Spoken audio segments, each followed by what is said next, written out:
Olá, queridos. Esse é o Lavidcast, um podcast que foi idealizado para levar um conteúdo de qualidade para você, nosso paciente. A gente falou sobre a primeira consulta da odontopediatra. Eu estava olhando, ouvindo Mirna falar, porque Mirna ela é odontopediatra e trabalha também com ortodontia nessa infância e adolescência. Mas a gente vê pessoas na dúvida, às vezes, tanto em relação a essa primeira consulta com o odontopediatra, quanto com o ortodontista. Porque o que acontece? Na odontopediatria, as pessoas acham que a primeira consulta vai ser na troca de dente, que é errado, né? No primeiro dentinho já tem que ter esses cuidados e até ter essa orientação quando não tem dentes para higienizar essa cavidade oral, porque Sim. são muitas bactérias. Mas quando a gente fala de ortodontia, as pessoas têm uma ideia que precisa ter todos os dentes permanentes, às vezes. Só que, para uma intervenção ortopédica, às vezes o ideal é que a gente faça isso com 5, 6 anos de idade. Uma mordida cruzada, por exemplo, é uma maloclusão que precisa ser tratada assim que diagnosticada. É claro que a gente vai levar em consideração a maturidade dessa criança. Tem criança que não permite, não tem como. Mas a gente vai tentar conversar de uma forma lúdica. E a gente tem aparelhos coloridos para isso, né? Eu tive uma amiga que a filha tem TDAH, ela é médica, inclusive, e ela falou, não, ela não vai usar o disjuntor. Eu falei, ela vai usar o disjuntor. Traga ela aqui. E a gente conversou e ela ficou super empolgada quando eu mostrei os desenhos do disjuntor e ela ficou super feliz, botou o disjuntor com a gatinha lá e fez a junção e teve o benefício maravilhoso.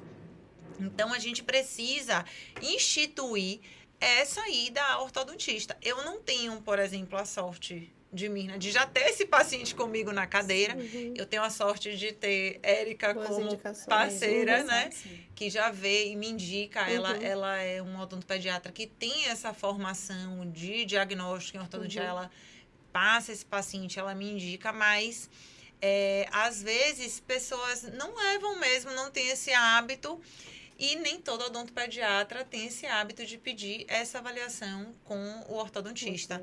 E é muito importante, porque a gente, com formação em ortodontia, a gente tem um olhar sobre esses dentes, sobre essas bases ósseas, sobre o crescimento, que o odontopediatra não estudou para ter, naturalmente. Né? Tem uma limitação. Sim, e quando a gente fala da intervenção precoce, hoje a gente tem um mundo muito voltado para a estética, né? A gente falou da disjunção maxilar. Às vezes é um adulto que se apresenta com a necessidade de disjunção maxilar como com um sorriso extremamente antiestético. E aí a busca por procedimentos estéticos é muito grande, sendo que se tivesse tido uma intervenção precoce, não existiria um corredor bucal, né, que dá buraco negro na boca, e não é bonito, não é estético. Então, essa intervenção precoce é muito, muito, muito importante. Eu nem vejo como precoce, eu vejo que, porque precoce a gente pensa que é antes da hora, né? A necessidade, ela precisa... preventiva. Preventiva, exatamente. Preventiva. Então, é uma ortopedia, né? Porque a gente está trabalhando a parte esquelética, né? Então, e o ortodontista está habilitado a fazer isso perfeitamente, né? E devolver a função, né? Porque existe uma teoria que se chama teoria de Mohs, que a função faz a forma. Então, uma vez que você não confere uma função adequada àquele sistema, né? Os dentes se tocando perfeitamente, a língua posicionando no lugar correto, né? Uma língua baixa, ela faz um crescimento da mandíbula, além do ideal, faz uma projeção de língua, abre a mordida. Então, a língua ela precisa estar lá em cima, no céu da boca, no palato. E se ela não está, porque não tem espaço, como é que você vai, né, obrigar essa língua a ficar lá? Ela não vai ficar. Você pode ir na fono, a fono vai falar, mas não tem espaço para essa língua. Então, eu falo muito para os meus pacientes que, às vezes, a maioria ele me procura porque não tem espaço para erupção dos incisivos, né? Para os dentes da frente estão começando sem espaço. Perdeu 4 dentes, só nasceram 2. Calma. Então, eu falo que é como se fosse um apartamento. Num apartamento, você tem muitos móveis. Você não sabe o que você vai fazer com esses móveis, né? Então, os móveis são os dentes, o apartamento é a sua boquinha. Você precisa, ou você sai quebrando parede, ou você compra um apartamento do lado, expande, né? Ou muda para uma casa maior. Então, eu acredito assim, que uma vez que você transforma aquela boquinha pequenininha, né? numa boca um pouquinho maior, você está acomodando os móveis, nossos dentes, né? Você está dando estímulo, na verdade, do crescimento da mandíbula, porque uma vez que você trabalha, é uma caixinha, né? Uma vez que você consegue uma tampa maior, o que você vai fazer com a mandíbula? A mandíbula vai, opa, tem um espaço, vou me acomodar. E nisso você tem a língua, né? Os 17 músculos da língua se colocando num lugar melhor, podendo ter uma dicção melhor, né? Uma respiração adequada. Isso aí é construir um indivíduo. E é interessante que, às vezes, a gente olha para um paciente, e você deve viver isso também, e a gente olha e a gente fala assim, não tem uma mordida cruzada necessariamente, mas teria. Ele a mandíbula se adaptou àquela questão. Então, a gente vê que tem um espaço entre os dentes superiores e inferiores, ali na frente. Não tem uma mordida cruzada, por quê? Porque essa mandíbula não está posicionada onde ela deveria. Mas a maxila está pequena, hipodesenvolvida, e a gente precisa fazer um movimento ortopédico para ter essa maxila de uma forma melhor, mais adequada, né? Através da disjunção maxilar. Mas também, em relação a tratamento não precoce, mas dessa intervenção, dessa interceptação, o que eu vejo também, às vezes, é que a gente sabe, a gente conhece as fases de desenvolvimento da dentição. E tem uma fase ali de desenvolvimento que a gente sabe, na dentição mista, né? Quando o paciente está entre os 8, 10 anos de idade, que a gente tem a fase que até os livros chamam de fase do patinho feio. Sim. Que a gente tem aqueles dentes, né? Nem sempre projetados, mas os dentes com dentão, porque aquela criança está pequena, mas já está com o dente permanente, que vai para o resto da vida. E é uma fase, assim, meio conturbada mesmo, mas eu fico muito triste quando eu vejo, às vezes, crianças que não deveriam sofrendo intervenção. Porque a gente precisa respeitar o fisiológico. É claro que tudo isso permeia também a autoestima e a qualidade de vida dessa criança. Porque antes, crianças com 8, 10 anos de idade não ligavam muito para a estética, um dente aberto. Sim.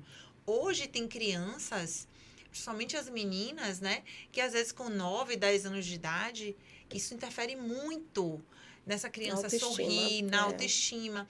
Então, às vezes, precisa realmente de uma intervenção. Mas, muitas vezes, não é o que a gente vê. A gente vê, às vezes, montando aparelho fixo, colocando isso como uma necessidade, em uma fase que seria muito melhor esperar. Eu digo que tudo que Deus faz, Ele faz melhor que a gente. Então, sempre que a gente pode esperar para intervir numa fase melhor, até a nível de maturidade desse adolescente, a gente precisa ter paciência e esperar. E é muito bom quando a gente atende esse paciente, a gente fala, olha, não vai precisar fazer nada agora, mas eu preciso acompanhar esse paciente para, no momento correto, intervir. Exatamente. E é frustrante quando a gente recebe algumas crianças pequenas, 8, 9 anos. Não, 9, alguns já estão até com a dentição já permanente, né? Eu vejo pela minha filha, Sofia, já estava com dentição permanente com 9 anos.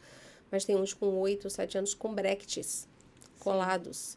Então, a não ser que seja algo muito realmente específico, você faz assim, você atua assim. Mas eu já recebi até brackets em dentes de leite. Sim. Né? Que você vê assim, se não é, de repente, um apoio, sim, né? Porque às vezes você coloca para ser um apoio. 4x2, exatamente. Mas, tipo, movimentação, como assim? Né? Então, às vezes também os profissionais, eles vão muito pelo apelo dos pais. Os pais querem um sorriso, às vezes, perfeito a qualquer custo. Ou pela ansiedade em não perder aquele paciente, em saber e os pensar. Os profissionais, às vezes, atuam dessa forma. A gente sabe disso, né, Mirna? É em pensar assim, eu não vou colocar aparelho e ele vai para outro profissional. A gente tem a tranquilidade de saber que se aquele paciente está procurando a gente, confia na nossa formação, ele vai confiar e ele vai voltar no momento certo. Mas, infelizmente, nem todo mundo age dessa forma. E acha que tem que sair correndo e botar o aparelho e ganhar, digamos assim, aquele paciente. E é um tanto triste e frustrante quando a gente atende esse paciente e a gente não pode falar nada, né, em relação a isso, mas que a gente vê que é um tanto precipitado. Porque a gente tem que entender, por exemplo, que Se a gente fala de brackets, esse bracket vai estar acumulando mais placa, Resíduos, vai com ser certeza. uma higiene difícil. O alinhador tem uma vantagem em relação à higiene oral? Tem, mas já envolve outras questões. Outras questões, Né? A gente exatamente. vai ter que colocar uma resina ali, a gente vai desgastar aquela criança, Sim. fazendo um tratamento mais Muito prolongado. Concordo. Tratamento ortodôntico tem que ser o mais rápido possível. Não porque o bracket é mirabolante, não. Mas se você tem uma intervenção assertiva no momento certo, na hora certa, você consegue minimizar o tempo e fazer com que aquele paciente faça uma intervenção, colabore e tenha um resultado. o resultado com maior No menor eficiência. tempo. É. E às vezes é justamente nesse período da intervenção, um pouco antes, que a criança ela já estabeleceu a autonomia da escovação e os pais estão ali, eles não estão vigiando, não estão mais controlando a higienização e ele está em uso de aparelho ortodôntico fixo, com bractes, fazendo uma higienização inadequada, com risco de muita placa nesse bract e risco de cárie. Então, é realmente preocupante. Com certeza. Que é muito importante, porque na ortodontia fixa, a gente tem recursos sim, dá para higienizar bem sim, mas dá trabalho. E nem sempre essa criança tem a maturidade e tem a coordenação motora adequada para fazer isso. E os pais nem sempre têm condição de supervisionar como deveriam. Então, é muito importante sempre avaliar essas questões. Eu acho que isso é muito, muito importante. Eu acho que na odontologia a gente precisa sempre de parceria, né? E você adulto, é claro, sua parceria vai ser com você mesmo e com seu profissional, né? Que te cuida, o dentista te cuida. Mas nós, ortodontistas, odontopediatras, precisa muito de um pai, mãe e dentista trabalhando juntos, sabe? Pai, mãe, criança e dentista. Então, a parceria é com a criança, com a família, senão não funciona, né? Você pode estar com o aparelho melhor elaborado, o diagnóstico perfeito, o plano de tratamento perfeito, se a mãe, a criança, né? Os pais, no caso, e a criança não tiverem na mesma sintonia e no mesmo desejo. Por isso que eu acho que é muito importante esse envolvimento psicológico, você botar o espelho na frente da criança e falar, vem cá, você sabe por que você está aqui hoje? É legal Sabe isso. por que sua mamãe te trouxe aqui? Né? Tem uns que sabem, tem outros que não. Então, você chega assim, sim, hoje você veio aqui, por quê? Porque a gente tem que ver isso aqui. Ah, é verdade, que o meu dente está para frente, está para trás, está errado, minha mãe me falou, alguém me falou. Então, ouvir a criança. E também ver se essa criança está madura para receber seu cuidado. Porque, às vezes, você quer dar tudo. Nós, como mães, a gente quer dar o mundo para nossos filhos. A gente quer antecipar coisas, né? Para eles não sofrerem e tal. Mas você precisa saber se ele está maduro para receber esse tipo de cuidado. É totalmente relativo. Né? Então, às vezes, você quer... eu falo assim, eu quero tratar, né? A mãe quer, mas essa criança está assim, Não é o momento. isso, não quero. Não tô... Aí a gente precisa realmente saber se é o momento. Isso. Repensar, né? E colocar na balança, porque tem coisas que vão ter um impacto muito grande, que você precisa tratar logo. Como a classe né? 3, por exemplo. Exato, exatamente. Pra frente, né? A criança Prognata. já com 5 anos de idade, às vezes já vem com aquela mordida cruzada Meu na Deus. frente. Trava a maxila, Trava a maxila, impacta na cervical, né? Sim. Então, isso aí precisa ser abordado logo. Mas tem outras coisas, um mapeamentozinho, que às vezes a gente fala, Sim, espera mais um pouquinho, deixa ele prudente. amadurecer, né? Porque tem coisas que a gente realmente vai precisar extremamente da parceria, né? Da criança, do pai com o dentista. Personalizar o tratamento, né? Porque um Individualizar. paciente rebelde não colaborador É pode ser frustrante. pior, Sim. inclusive a longo Gente, prazo, e porque vai ele gerar não vai outros querer problemas, né? mais fazer o Periodontais. tratamento. Com certeza. Vai gerar outros Exatamente. problemas. Com E certeza. a gente precisa justamente individualizar, fenotipar, Personalizar. individualizar o paciente é muito difícil. Por isso que eu digo, a gente precisa conhecer muito quem a gente está tratando. Porque tem paciente, às vezes, com 5, 6 anos de idade, que tem uma maturidade, que Total. senta na cadeira e faz tudo. E tem, às vezes, um adolescente de 12, 13 anos de idade que não colabora em nada. Em nada. E, por falar em colaboração, eu vejo hoje um apelo muito grande no uso, na venda de alinhadores, que é incrível. Eu sou entusiasta de alinhadores. Hoje eu tenho a minha produção de alinhadores dentro da clínica Lavide, Legal. né? Que é algo assim poxa, há Inovador, anos atrás, é um sonho, né? É um sonho. Você mesmo produzir ali um aparelho que eu via em Invisalign, jamais, eu nem pensava que um dia eu faria aquilo, mas eu sou muito honesta em relação a isso com os pacientes, de dizer, olha, o alinhador funciona, o alinhador é um aparelho que vai poder remover para escovar. O alinhador funciona se tiver um ortodontista capacitado, né, planejando. Mas funciona, é confortável, né, permite uma higiene mais fácil, mas precisa usar, precisa colaborar. Exige muito a colaboração do paciente. E vai ter criança e adolescente que não tem condição de aderir a esse tipo de tratamento familiar, uma briga familiar, e a gente não pode ter esse tipo de coisa. E aí eu acho que nesse momento, quando você, e tenho certeza que Mirna concorda comigo, quando você nesse momento é honesto com aquele pai ou aquela mãe e você fala assim, olha, tem esse aparelho, tem essas possibilidades. Esse tem vantagens e desvantagens tais. Esse vantagens e desvantagens tais. Como é o perfil do seu filho? Ele é colaborador, ele é muito disciplinado, porque senão você fica na persuasão de vender um produto em vez de vender um tratamento e no final das contas frustra o pai, frustra você e frustra a criança. Porque não tem condição, não é do perfil daquela criança, como tem às vezes adulto mesmo que chega para mim e fala assim, olha, eu quero botar um bracket estético, porque eu não vou usar. Eu não vou ficar tirando e botando nesse alinhador. E eu fico impressionada, assim, porque... Prefere conviver com o bracket de repente, né? Que acumula resíduo, que limita o sorriso. E na parte social é mais complicado, né? Muito mais. Para adulto, então. Pois é. Eu sou entusiasta também de alinhadores, mas eu acho que tem que ter uma indicação ideal, correta, um estudo perfeito, né? E cada caso é um caso. Não adianta você querer colocar a mesma coisa em todos. E as pessoas se iludem, né? Com essa questão do digital. Assim, quem trabalha comigo sabe que digital é minha vida. Eu só faço placa digital hoje, eu tenho fluxo de alinhadores, né? Produzo os alinhadores, mas eu sou muito realista. Eu faço ortodontia, entendeu? E eu sou muito honesta nesse sentido, porque a gente precisa mesmo individualizar e a gente precisa saber que não é aquilo ali que está acontecendo no software que vai acontecer no paciente. Então, se você não domina a mecânica ortodôntica, se você não sabe a limitação daquele material, você vai se frustrar. Porque você vai achar que o dente vai se movimentar que nem naquela movimentação lá da empresa. E não vai acontecer. E não vai Às acontecer. vezes vai precisar fazer alguma intervenção. Eu usei alinhadores. Meu sorriso... Oh. Linda! E eu tive muita dificuldade em relação a...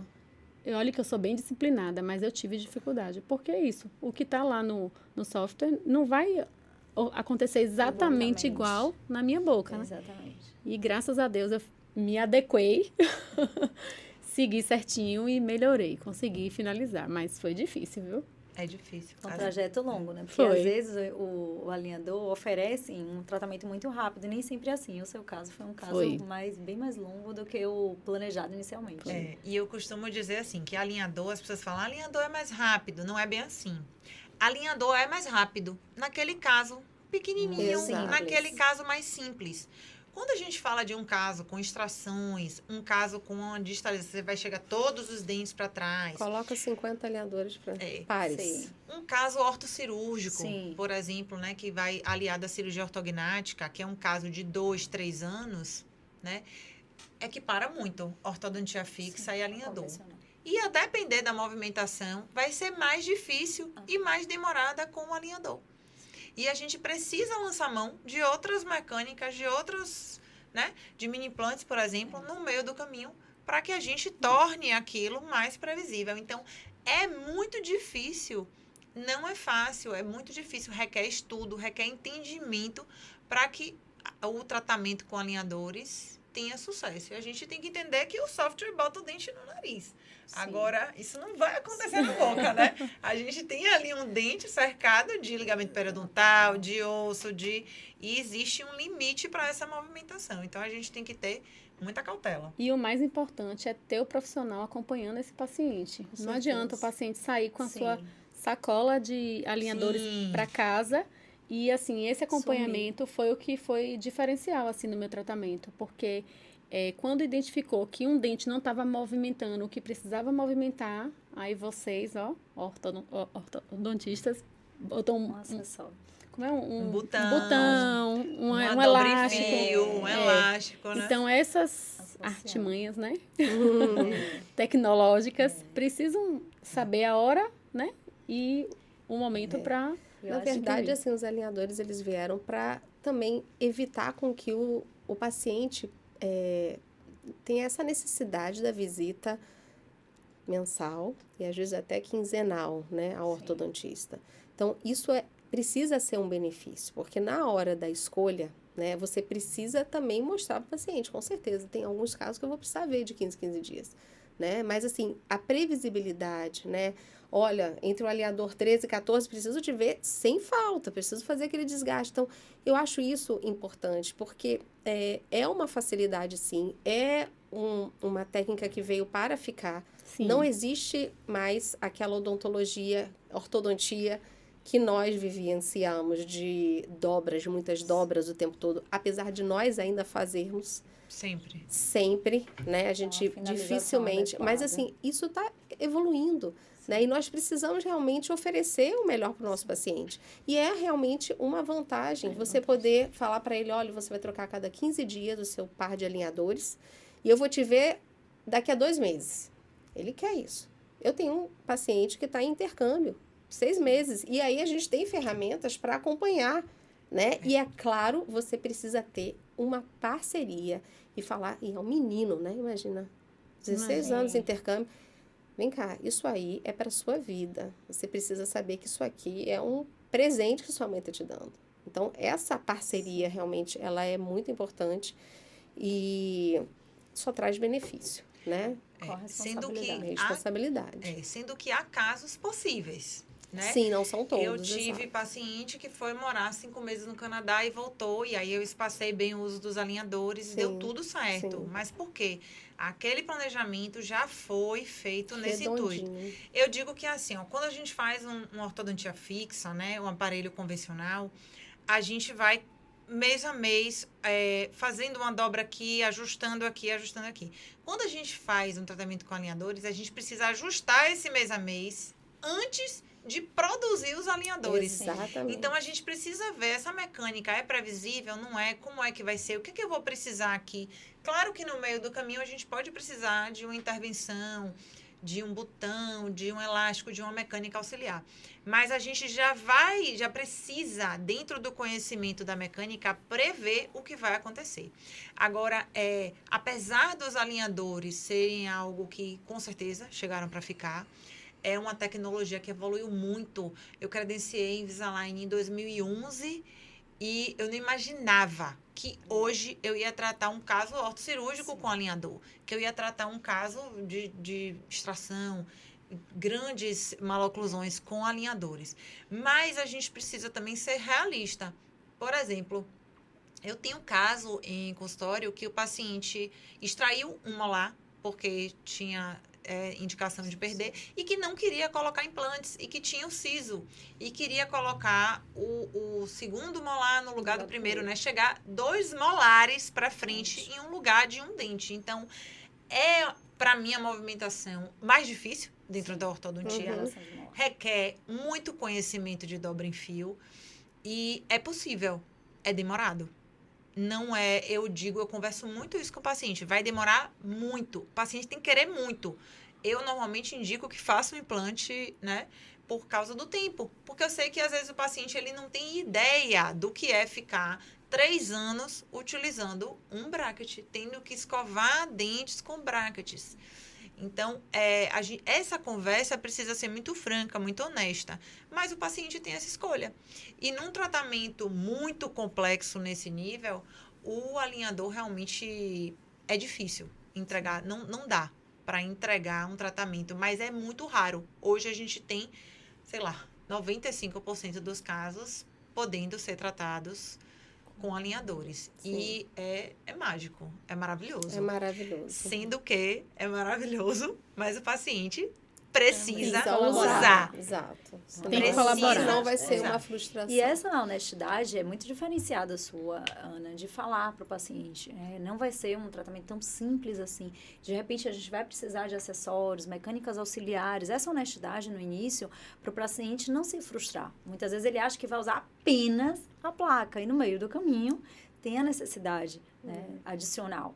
Então, nem todos os ortodontistas trabalham dessa maneira. Vendem muitas vezes um tratamento muito fácil, muito tranquilo e que, de fato, muitas vezes não acontece.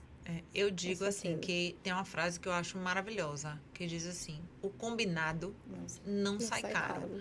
Então, tudo que você combina antes com o paciente, tudo que você esclarece antes e vai conforme o combinado, é muito melhor. Outro dia eu estava conversando até com uma paciente minha que fez tratamento com alinhadores e ela era um caso que tinham encaminhado ela para cirurgia ortognática, né? Porque ela tinha uma diferença entre os dentes superiores e inferiores grande.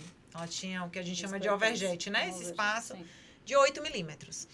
E aí eu indiquei extração de premolares superiores e a gente fez com alinhadores. Ela foi super colaboradora, mas tinha essa preocupação em vou chegar o meu lábio para trás, porque uma coisa que eu tenho muito cuidado é em relação à inclinação dos dentes inferiores, dos incisivos inferiores.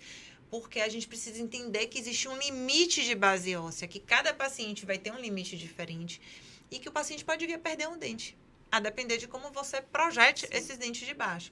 Então, eu tenho verdadeira, assim, paranoia com cobertura óssea. E, na maioria dos casos que são cirúrgicos, eu converso honestamente com o paciente. Eu falo, olha, você vai precisar chegar os dentes de cima para trás e seu lábio vai para trás. Porque ou é isso, ou você faz uma cirurgia ortognática e consegue a face perfeita, né, dos sonhos.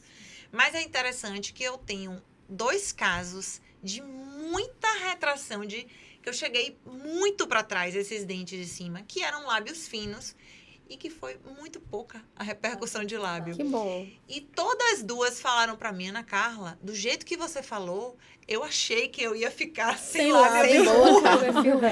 Eu achei que eu ia ficar. E eu falei com elas, olha, imagina, eu dei uma perspectiva para você e você comprou, aceitou essa ideia minha do tratamento e hoje você não está muito mais feliz. Agora, se eu falasse para você, não, vai ser tranquilo. Você vai chegar esses dentes para trás e seu lábio vai ficar maravilhoso e não vai acontecer nada. Vamos fazer, né? Então, é bom você, às vezes, também jogar limpo. A realidade. Dar a real Mostrar a sempre. realidade, sempre. Porque se aquilo ali for melhor, maravilhoso. Aí você ganha o paciente. E se você frustrar ele no meio do caminho, a decepção tem repercussões.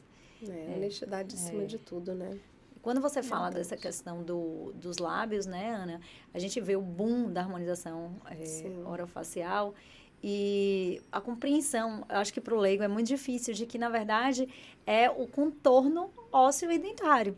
Então, se a gente trabalha na ortopedia, na ortodontia, a gente consegue uma sustentação desse tecido mole que muitas vezes as pessoas vão lançar a mão de muito preenchimento, às vezes preenchimentos em níveis que nem a pele mesmo sustenta, né? E que aí são muito limitados, sucessos limitados de harmonização orofacial, porque a pessoa não fez uma ortodontia que deveria ter sido feita, não fez uma ortopedia na idade mais precoce, exatamente. Então, essa noção da estética tem que vir desde cedo. E aí, Mirna falou, para o paciente, sua mãe está te dando um presente. Eu lembrei que quando eu precisei fazer tratamento ortopédico, ortodôntico, eu tinha caninos inclusos e eu tinha que fazer uma cirurgia. Eu tinha que passar por uma cirurgia. E, de início, eu fui rebelde, eu não quis fazer. Então, assim, a persuasão da minha ortodontista na época, juntamente com o conhecimento técnico de minha mãe e também uma noção de que, Thaís, quando você crescer, você vai ser muito bonita, muito mais bonita do que com os dentes inclusos no palato. Então, assim, exatamente. Então, eu fiz o tratamento, não foi fácil, porque não é fácil uma criança passar por uma cirurgia e todo o tratamento, que é um tratamento um pouco mais longo, mas hoje eu vejo o benefício disso. Né? Então, essa noção da estética e de tratar isso logo cedo, né? E os pais, de repente, estarem atentos, é muito importante. E assim, não só estética, né? A estética A é, função, sim, Função, muito importante, reabilitar a função. mas eu acho que a função tem que estar andando junto, né? Então, reabilitar a função, a própria mastigação, né? Então, é muito exatamente. importante isso também. Mas é interessante mesmo isso que você falou, essa questão da postura do lábio, como as pessoas não têm esse entendimento do quanto a ortodontia pode interferir nessa postura de lábio. E às vezes é justamente pela incompetência labial, pela pessoa não conseguir, pelo paciente não conseguir selar esse lábio, é que ele de fato ainda faz essa respiração pela boca, ele não consegue fechar a boca dormindo. Claro que tudo tem que ser avaliado caso a caso, mas é muito importante essa avaliação porque a gente, com a ortodontia, a gente faz verdadeiras harmonizações Com certeza. através da ortodontia. Harmonizações naturais e que Sim. duram a vida inteira. Exatamente, permanentes. E essa avaliação do perfil, né, é muito importante na ortodontia, porque há alguns anos atrás, eu vou te dizer, eu tenho 20 anos de formada, talvez 25 anos, quando começou mais o olhar para o perfil, 25, 30 anos, né? Antes não era assim, o tratamento era padrão, né? Então, extrai 4 premolares, extrai 2 premolares. Como vai ficar esse futuro rosto, né? Sim. Então, hoje eu vejo no consultório, eu recebo mães que elas falam, Mirna, faz de tudo para não extrair o premolar dessa menina, que eu não quero que ela fique com essa ruga que eu tenho aqui. Aí eu falei, por que você tem essa ruga? Porque eu acho que eu extraí dentes que não deveriam ser extraídos. Então, antigamente existia, não tinha esse olhar. A gente precisava de classe. Interessante. Coloque em classe 1, entendeu? A qualquer custo, né? E a questão é porque a ortodontia, na verdade, ela tratava um padrão, né? Então, todo mundo com perfil perfeito, perfil reto. Só que nós somos miscigenados. Né? Então, como você vai entregar um perfil reto para mim, meu queixinho lá atrás, né? Então, para alguém que é mais... Não, então, você realmente, se não individualizar e não olhar o perfil do paciente, você está cometendo um crime, né? E isso vai impactar no rosto lá na frente, né? São várias mulheres na nossa idade que realmente fizeram extrações que hoje nós não trabalhamos mais assim. Hoje nós já conseguimos fazer um tratamento precoce, na verdade, uma intervenção de expansão, né? Evitando, minimizando as extrações, né?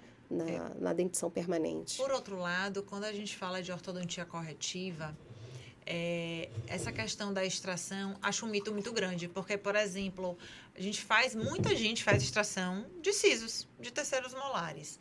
E existem tratamentos realmente que pedem uma extração de premolar. Pedem. E não necessariamente vai ficar com esse sulco fundo, nem nada. Isso vai depender muito da estrutura esquelética, né? Vai depender muito dessa posição. Porque, às vezes, também, a gente consegue até entregar uma oclusão ok para esse paciente sem extrair. Mas não vai ter essa posição dos incisivos adequada, não vai ter esse selamento de lábio adequado. Então, isso interfere em várias outras questões, inclusive na preservação dos tecidos periodontais. Na estabilidade. Não só na estabilidade, mas essa inclinação faz com que haja uma facilitação aí, de repente, de uma perda óssea, de uma deiscência fenestração, né, que são lesões periodontais. Então, a gente tem que... Essa avaliação precisa ser realmente muito criteriosa, muito detalhada em relação à face, à postura de lábio, a dentes. Mas eu digo que hoje não, há algum tempo já, graças a Deus, eu tive uma formação em ortodontia super diferenciada, mas eu sempre tive isso em mente, porque a minha monografia de defesa, né, de especialização, foi com proporção de lábios, né? Eu estudei isso na monografia e a gente sabe que há algum tempo um lábio, um perfil mais convexo, ele é melhor aceito como um perfil estético, né? A gente sabe que lábios, cada vez mais as pessoas estão investindo em fazer lábios e querem lábios cada vez mais, né? Vermelhão do lábio mais exposto. Mas o que é que eu digo? Quando eu trato hoje um adulto jovem de 20, 25 anos, você tem que pensar em exposição de incisivo, em exposição de lábio, em postura de lábio, pensando nesse paciente com 80 anos de idade. Entendeu? Você não vai colocar essa posição do lábio simplesmente para o hoje. Sim. Você tem que entregar um tratamento de preferência que perdure. E que aquela pessoa, porque hoje todo mundo busca estar um pouco mais jovem, fazer um procedimento. Então, se você pode, através da ortodontia, entregar um sorriso e uma face que vai ficar ali, né, estética por muitos anos, é sempre Estética ideal. funcional. A estética é a estabilidade, né? Pensando na expectativa de vida que só Aumenta. aumenta. Exato. Então, são senhores e senhores que estão tratando hoje que vão chegar a mais de 100 anos. Então, é nessa perspectiva que a gente tem que pensar. Tá, e eu queria saber de você o seguinte, porque a gente falou aqui de consulta de odontopediatra, falou de consulta de ortodontista. Como você orientaria as mães quando procurar um dentista do sono na infância? Bom, em relação à odontologia do sono na infância, quando é que a gente vai intervir, né? Justamente na interceptação dessa criança de modo ortopédico. Para além de questões outras de sono, como sonambulismo, terror noturno, que é bastante frequente e tem muita relação com a higiene do sono. Muitas vezes é uma casa, como eu já falei anteriormente, é uma casa que não respeita a existência ali de uma criança com muita luminosidade, muita agitação no final do dia. Então, a gente tem esses pontos que vão ser abordados por médicos do sono. O dentista do sono, na criança, ele vai intervir em bruxismo, nas orientações do bruxismo do sono. E quando esse paciente tem uma apneia obstrutiva do sono e vem de um médico do sono, o dentista, o ortodontista, vai intervir muitas vezes fazendo a disjunção maxilar. A gente sabe que o tratamento padrão ouro para a apneia obstrutiva do sono das crianças é a adenotonsilectomia. Então, a prevalência de apneia em criança está muito relacionada à obstrução de via aérea superior. Então, primeiramente, tem que ser avaliado por um otorrinolaringologista, na maioria das vezes. E esse otorrinolaringologista, graças a Deus, a gente já tem superado essa questão da não indicação. Então, eles indicam muitas vezes para o ortodontista ou dentista do sono, se for o caso, para uma expansão, para que essa maxila fique mais ampla e juntamente com a cirurgia da adenotonsilectomia, ele possa ter uma respiração adequada e superar a apneia obstrutiva do sono. Que a apneia, como eu falei anteriormente, ela tem uma prevalência de 4%, mais ou menos, nas crianças, mas o ronco é muito mais prevalente, porque o ronco, normalmente, ele é transitório, está muito relacionado às viroses, às infecções de via aérea, que podem não repercutir em apneia.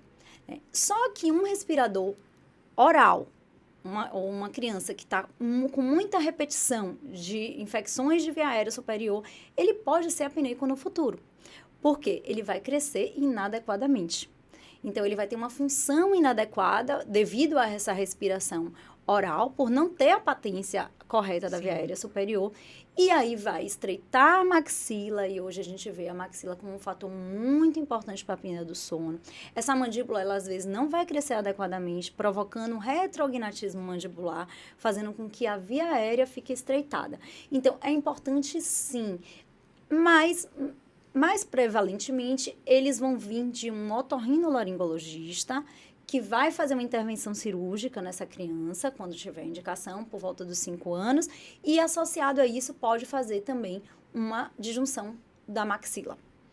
E é interessante, assim, chamar a atenção que um ortodontista precisa ter esse olhar. A gente tem esse treinamento para ter esse olhar sobre amígdala e adenoide. Eu sempre pergunto, quando eu atendo criança, se essa criança passou por um otorrino, porque é importante fazer essa avaliação com o otorrino. A gente sabe que remoção de amígdala e adenoide hipertrofiada melhora bruxismo, né? E já tem estudos comprovando isso. Já tem estudo comprovando a relação com asma. Normalmente, um paciente asmático já vai para esse otorrino, né? Mas essa questão da hipertrofia de amígdala e adenoide, eu falo muito isso com as mães. É muito difícil para uma mãe decidir por um procedimento cirúrgico. Elisia vive isso no dia a dia. Sim. Mas quando a gente fala de hipertrofia de amígdala adenoide, eu converso isso muito, porque às vezes a mãe acha que o otorrino, ele está querendo simplesmente porque ele está indicando, porque ele quer fazer. E eu acho que o papel do ortodontista de conversar e explicar o ganho dessa cirurgia é muito importante. Sim. Porque é ganho tanto de ganho de respiração, é ganho de cognitivo, é um ganho para o resto da vida. Exatamente. Facial, Existe, inclusive, eu vou fazer uma crítica não só ao médico otorrino, por exemplo, e ao ortodontista que às vezes não vê o outro lado, não vê o lado otorrinolaringológico dessa criança que está acometida por infecções de repetição, ela não vai à escola, ela está tendo um desenvolvimento inadequado porque não está dormindo bem, está tendo muito despertar, e a gente sabe que a memória ela é muito, muito relacionada a um tipo de sono, que é o sono N3, e outras repercussões, inclusive hormonais, a secreção do GH, por exemplo, que vai impactar no crescimento ósseo desse indivíduo, mas propriamente os pediatras, eles muitas vezes estendem essa intervenção cirúrgica do otorrino. Vamos ver mais uma infecção, não pede uma avaliação mais apurada, e existe realmente um medo, um temor dos pais de ser uma sobreindicação cirúrgica. Porque a gente vê isso, né? Um ambiente médico muitas vezes indica sem a necessidade correta. Mas essa criança que está tendo muita infecção de repetição, ela vai ter diversas repercussões. Então, ela é uma criança que está hiperativa, é uma criança que não responde na escola ao desenvolvimento, é uma criança que tem uma enurese noturna além, né, do esperado, é uma criança que baba à noite. Então, intervir no momento adequado, é uma coisa que vai impactar, com certeza, na qualidade de vida dela. Por isso que eu digo que uma avaliação em uma criança que tem bruxismo do sono, a gente fala assim, o bruxismo infantil é normal. Não é normal, pode ser até, pode até ser normal. Pode ser. Mas a gente precisa avaliar com muito critério, porque esse tipo de intervenção é muito mais importante, de fato, do que intervir num dano causado pelo bruxismo aos dentes, por exemplo. E tem estudos mostrando que o bruxismo infantil, ele não intervém na qualidade de vida da criança. Porque a criança quer brincar, ela não está nem aí. Ela está dormindo, rangendo o dente, não está nem percebendo o que ela está fazendo. Agora, vai ter caso, realmente, em que o desgaste daqueles dentes vai chegar ao ponto de causar uma sensibilidade dentinária. Sim. Vai causar uma sensibilidade, como eu já tive paciente assim. E a gente tem que entender que criança pode usar placa sim, mesmo estando em crescimento. Hoje a gente tem um design de placa estabilizadora para proteção dos dentes, né, no bruxismo do sono, porque essa placa só deve ser usada durante o sono, já com um parafusinho expansor para acompanhar esse crescimento. Legal isso.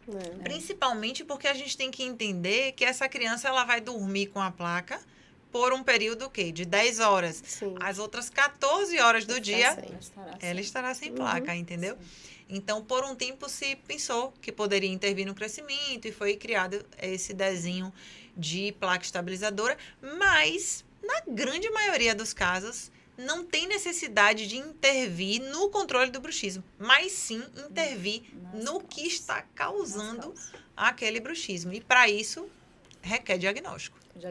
Tá, eu queria perguntar para você, tirar uma dúvida. Em relação a como a mãe identifica que a criança está tendo a apneia. E você pode discursar mais sobre a apneia, Sim. O que é a apneia? Tá. Né, A apneia é a obstrução parcial ou total da via aérea à noite, né? Esse nome alarma um pouco, porque a apneia é obstrução total, não. A partir de 90% é a apneia. E quando a gente diagnostica uma criança ou um adulto com apneia, nesse score está embutido também as hipopneias, que é uma obstrução de 30%. Então, assim, não é uma obstrução tão grande. Os sinais na criança, eles são diferentes do adulto. O adulto, ele, por ter apneia, e a apneia levar a despertares noturnos, e esses despertares nem sempre são conscientes, são despertares detectados em eletroencefalograma, ou seja, a vigília do cérebro, mas o indivíduo é tão rápido que ele não percebe, mas ele tem uma noite fragmentada. O adulto, ele é um adulto cansado. A criança é o contrário, como eu já pontuei. Ela é uma criança hiperativa.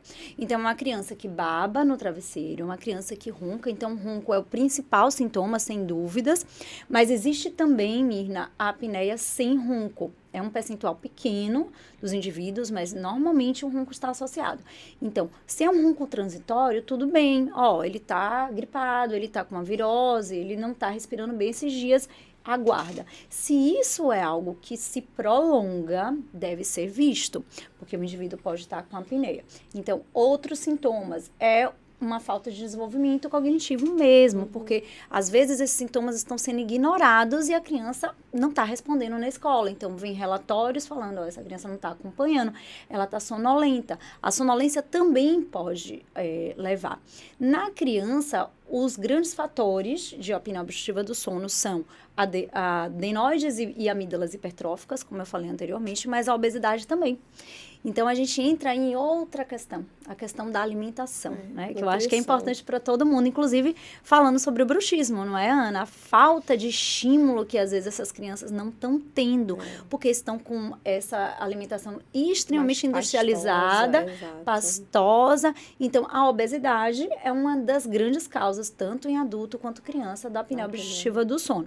E aí, a alimentação é super rica em caloria e pouco nutritiva, isso aí vai, sim, poder gerar uma apneia no indivíduo de modo precoce, né? E a mastigação, a sucção, a mastigação são funcionais para o crescimento, não são matrizes funcionais para o crescimento, eles guiam o crescimento crâniofacial, né? E em relação à questão do tratamento de mordida cruzada, do tratamento com disjunção até para intervir em uma questão do sono, às vezes as pessoas não têm ideia, é o seguinte, não, vou deixar para depois. E acha que dá para fazer depois. Não. Depois é cirurgia ortognática. Se você não leva essa criança num momento adequado, não tem condição. E, às vezes, um adolescente já com 14 anos de idade já tem essa sutura palatina consolidada. Então, a gente não tem mais o que fazer. A gente quer fazer. Quer dizer, hoje a gente tem algumas questões como o MARP, mas já são aparelhos que envolvem procedimentos minimamente invasivos, mas envolvem procedimentos cirúrgicos. Exato. Não é simplesmente colocar um aparelho e fazer uma ativação como a gente consegue num paciente, né, na infância. Então, é muito importante, eu acho, criar uma cultura desse paciente frequentar, e não frequentar necessariamente, mas fazer essa avaliação com o profissional preventiva. Mesmo que seja para dizer assim, olha, não tem problema algum, tá tudo bem, pode ir para casa. Mas a gente precisa, porque às vezes as inclinações dos dentes, por exemplo, podem camuflar uma situação. Eu tô olhando assim, tá tudo direitinho, tá tudo bem. Tá bonitinho, e pode. Né? Tá bonitinho. Exatamente. Mas tá bonitinho. Mas não tá como deveria estar. E o leigo não vai ter condição de avaliar isso. Às vezes o próprio odontopediatra não consegue, cria dúvida no odontopediatra. Então é muito importante realmente que essas crianças sejam avaliadas em relação a todos esses fatores. A avaliação ortodôntica é uma avaliação que perpassa a avaliação facial, a avaliação intraoral, a avaliação funcional. Tudo isso deve ser examinado, deve ser avaliado. E esse profissional precisa estar preparado para fazer toda essa avaliação minuciosa e para indicar para quem é de direito, né, intervir, como no caso do otorrino e vice-versa. Sim. Ô, Thaís, eu queria te perguntar como é esse aparelho, né, do sono que é feito, se ele é o mesmo para criança e para adulto. Queria que você falasse um pouquinho mais sobre como é esse aparelho. Para criança, seria de junção. Então, são os aparelhos ortopédicos convencionais, como para todo tipo de acometimento, seja uma atresia de maxila dissociada de apneia, ele vai ser são os disjuntores, né? Os aparelhos de Raj, Lirax. Então, para adultos já é um outro design, né? Justamente porque aparelhos com o mecanismo que a gente faz em adulto e em crianças poderiam intervir no crescimento diferente da placa estabilizadora.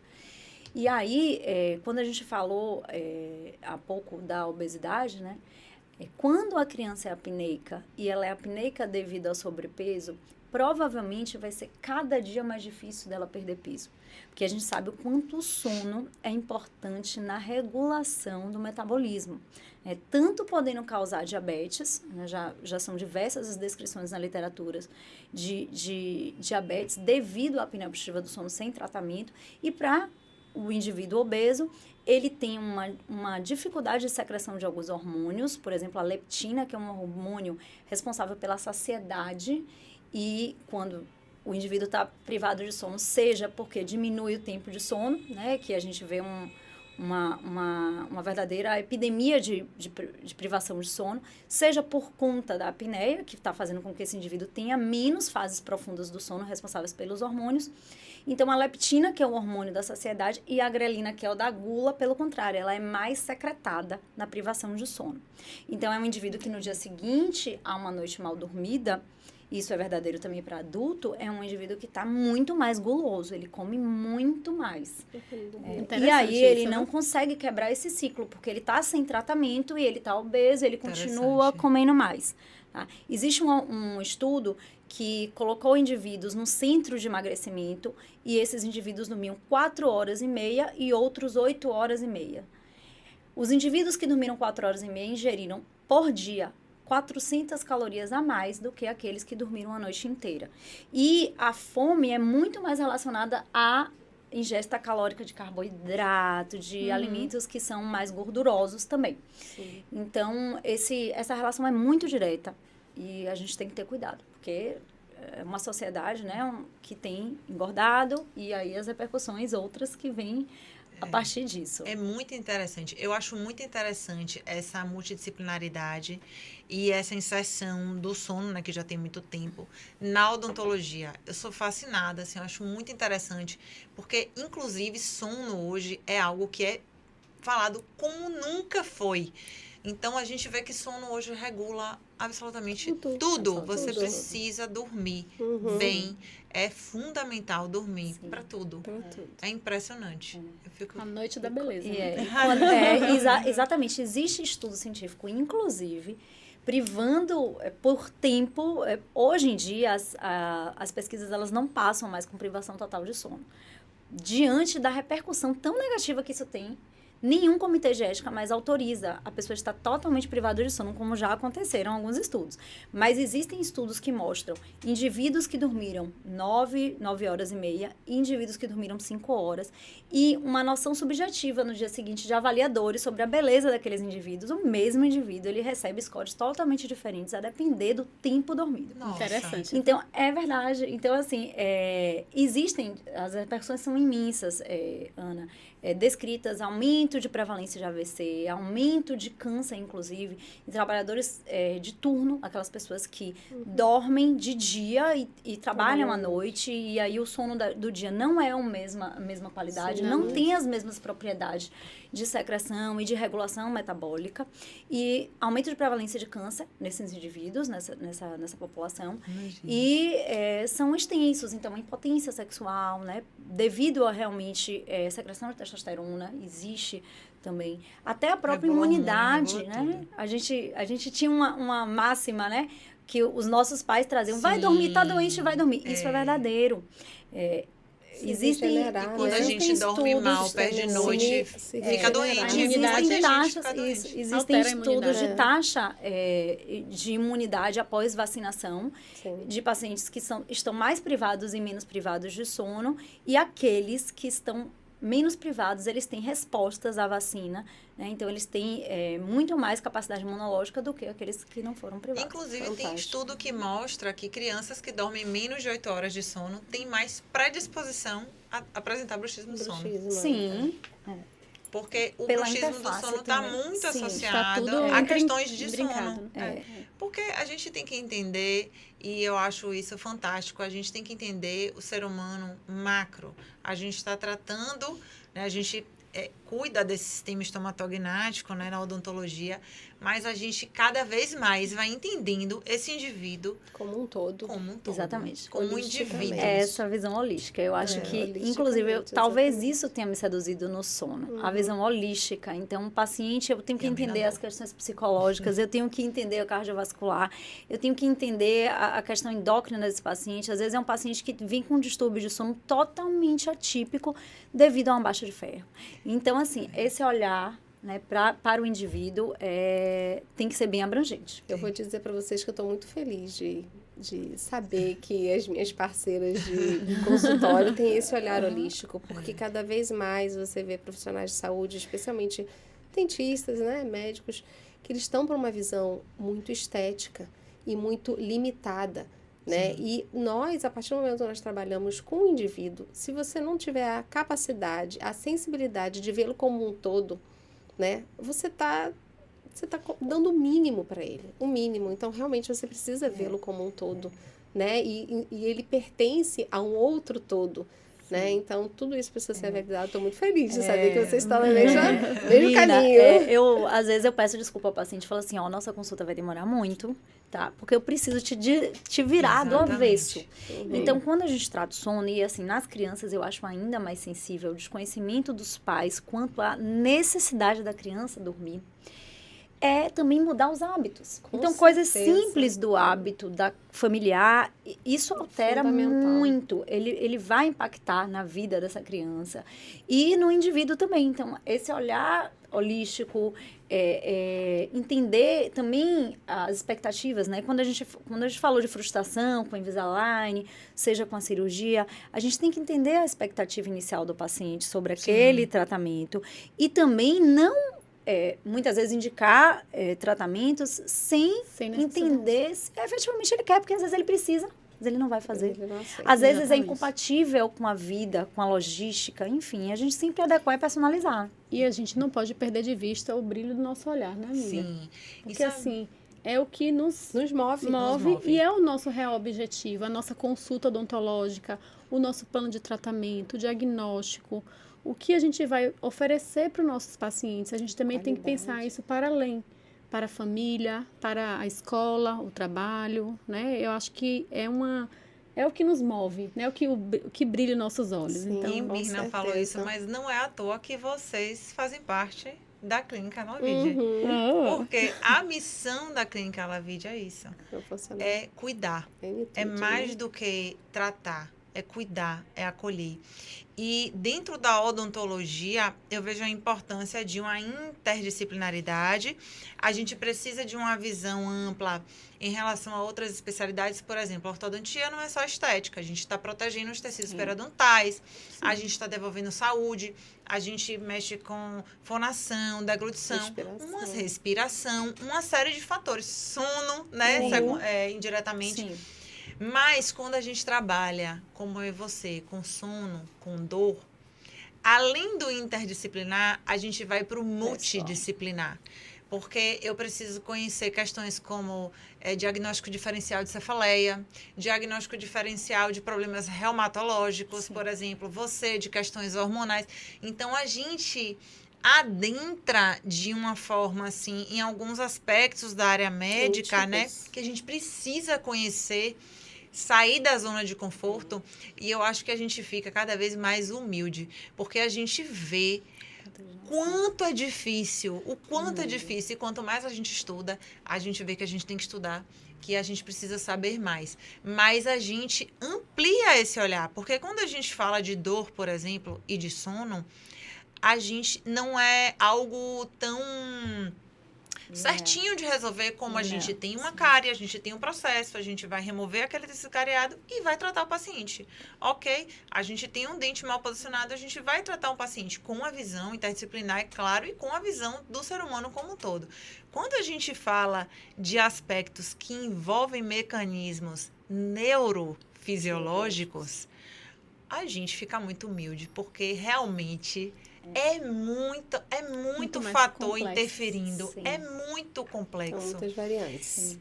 Então, a visão da gente amplia. Sim. A gente amplia essa visão. Eu senti isso quando eu comecei a estudar a dor a fundo. E eu acho que você deve ter sentido também. isso. Exatamente. Estudando E aí, sono. quando você fala dessa interface da dor com sono, muitas vezes é um paciente de bruxismo, de DTM, tem dor, e aí o profissional, o dentista, indica uma placa, né? E aí uma placa estabilizadora, e a gente, inclusive agora eu estou conduzindo um estudo sobre isso, sobre bruxismo e insônia. Né? A associação de bruxismo com insônia. E você coloca uma placa estabilizadora para aquele indivíduo dormir, e ele não dorme. Ele não dorme, porque ele tem uma insônia basal. Então, se esse indivíduo cai num dentista que simplesmente indica a placa para todo mundo que tem desgaste dentário, ele vai estar impactando no sono e nas outras questões sistêmicas desse indivíduo. Então, a gente tem que individualizar. Então, seja uma placa estabilizadora para bruxismo, seja uma placa estabilizadora que vai impactar, que vai ser um gatilho, por exemplo, com a apneia. A gente sabe, já está descrito na literatura que as placas estabilizadoras, elas pioram ronco e podem piorar parâmetros polissonográficos para a apneia do sono. E o dentista precisa entender que antes de definir um tratamento, um plano de tratamento, é importantíssimo estabelecer um diagnóstico. Se não é a sua área, se não é a sua zona de conforto, eu digo que eu só faço o que eu faço com excelência. Porque senão você quer abraçar tudo e você não consegue fazer como deveria fazer. E isso é muito triste. Eu fiz um post sobre isso outro dia. Eu vejo pessoas, todo mundo colocando placa, todo mundo indicando placa, quando na verdade não estão fazendo o mais importante, que é enxergar esse paciente, que é estabelecer esse diagnóstico e promover intervenções sobre questões de saúde muito mais graves, muito mais importantes do que o bruxismo propriamente dito, entendeu? Por isso que você foi essa idealizadora desse centro multidisciplinar, né, multiprofissional, e eu acho isso muito, muito inovador dentro do nosso mercado de Salvador. Não existem muitas clínicas com essa perspectiva, nem na área médica, de que você possa ser abraçado por profissionais de diversas especialidades e que, inclusive, tenham um tempo para fazer uma discussão de um caso e cada um coloque, porque a ciência hoje, ela é pulsante, então a gente não tem como abarcar tudo, a gente não tem como abraçar todos os conhecimentos, como você mesma falou, Ana. Então, quando eu entro na área de sono, eu me despi da ortodontia, não dava para conciliar tudo, era muito. E aí, a possibilidade de você discutir caso, né, nessas intervenções e o que a correlação, né, do que a gente está conversando. Você fala da língua e eu te digo que hoje um dos maiores fatores etiológicos da apneia obstrutiva do sono é o genioglosso. É a inserção da língua. Né? Ele é um dos grandes responsáveis pelo colapso. Então, a literatura, a ciência está avançando nesse sentido, está olhando para essa língua, essa posição da língua que pode vir de um bebê que não fez uma intervenção na época correta. Exatamente. E manteve essa postura ao longo de toda a sua vida, cresceu de maneira errada e ali ele virou uma apneico. Então, assim, é um olhar muito profundo Thaís, sobre você está isso. falando isso, mas se você acredita que a maioria dos pais, dos bebês que chegam para mim com a língua presa, os pais também, um dos dois, ou até os dois, também têm língua presa não tratada. Exatamente. E aí, se você for ver a qualidade de vida desses pais ao longo desses anos, né? De padrão respiratório, de questões estéticas, fonação, mastigação, compensações, né? Cervicais. Questões ortopédicas, então, inclusive. Você vê, provavelmente, ronco. Exatamente. Interessante. E eu acho muito bom a gente ter... Assim, quando eu idealizei a Clínica Lavide, eu tenho um sonho realizado. Porque eu sempre disse isso em todas as reuniões nossas, em todas as vezes que a gente se encontra. É muito fácil você montar um espaço, não é tão fácil assim, né? Mas é muito mais fácil você montar um espaço e colocar estrutura física, entendeu? Você dispõe de bancos até, de financiamentos, enfim. Mas você juntar profissionais de excelência em todas as áreas, eu tenho muito a agradecer a Deus. Porque eu consegui, de fato, fazer isso. Eu tenho todas as especialidades, A clínica Lavide, que é nossa, né? Tem todas as especialidades ali dentro e a gente conversa e a gente fala a mesma língua. A língua da odontologia baseada em evidência, a língua da odontologia de excelência. E todos engajados no mesmo propósito, que é cuidar do paciente, né? Com carinho, com amor, com acolhimento. Então é isso, meninas. Eu queria agradecer imensamente. A gente, tão difícil, nós, com nossas vidas tão atreladas, estarmos aqui reunidas hoje. Mas eu amei esse papo com vocês. E eu tenho certeza que os nossos pacientes vão amar também todas essas informações. Até nós aprendemos muito hoje com essa conversa, né? A gente sempre aprende, né? Conversando com os colegas, cada um em suas áreas, e eu acho isso muito enriquecedor. Então, eu queria agradecer Mirna, Thaís, Lizia, pela tarde de hoje, que foi incrível, maravilhosa. Nós agradecemos também, igualmente, Ana. É um prazer estar aqui. Um prazer. Aprendi muito com vocês. Estar incluída nessa equipe, assim, de ponta. A gente... com essa oportunidade de falar bastante como tivemos hoje, né? E eu acho que todos nós ganhamos conhecimento, assim como nossos pacientes também. A gente vê, né, quão brilhantes vocês são. E aí é muito... Nós somos. Nós somos. E é muito prazeroso estar incluída nisso. E mulheres. Sim, mulheres. Sim, com É um privilégio, na verdade, compor essa equipe, com essa missão, né? Com essa busca pela excelência, com humildade, busca pela evidência científica. Eu acho que é um privilégio estar na sua equipe, né? Nessa equipe maravilhosa, buscando cuidar, buscando impactar a qualidade de vida dessas pessoas, brilhar os olhos dessas pessoas, né? Com realizações, com prosperidades. Muito obrigada, viu? Arrasou. E eu adorei essas trocas, né? E a gente só tem a crescer cada dia mais. Maravilha. Obrigada, Ana.